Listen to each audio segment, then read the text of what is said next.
Each year, hundreds of thousands of animals suffer and die due to cosmetic testing of products. Today, I'm joined by Michelle Thew, the CEO of Cruelty-free International, to find out why this is happening and what we can do to help.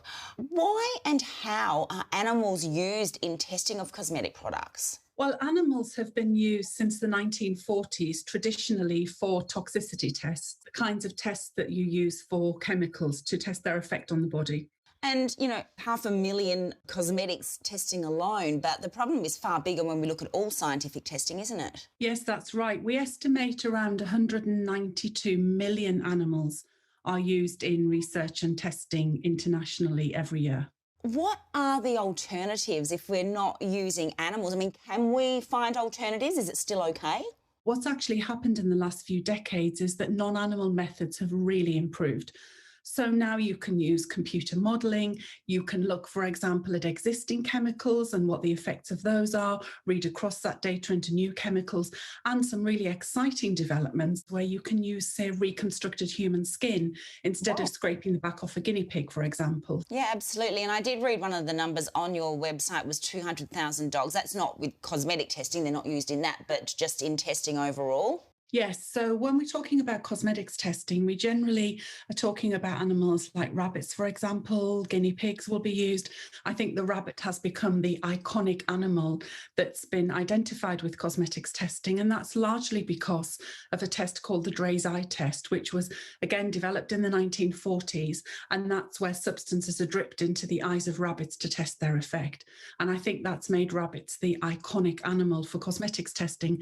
But again, procedures like that have now been replaced, which is really good news. What should people look out for then? If they're looking to choose a product on the shelves, is there something that people can see that will help distinguish the good from the bad? So if you don't want to support cosmetics that are tested on animals, we would urge consumers to shop from our Leaping Bunny programme. So that's an international gold standard programme that shows that brands have done all that they can. And in terms of Australia, what happened last year is that we actually joined forces with Choose Cruelty-free in Australia. So we're now part of one global programme. Right, great. And there are a couple of others out there, so people really just should be looking for that bunny and obviously check the organisation and the accreditation just to make sure what they're choosing is indeed cruelty-free. And the other good thing that I find is that a lot of those products are not just cruelty-free, they tend to be more sustainable, they tend to be, obviously natural and have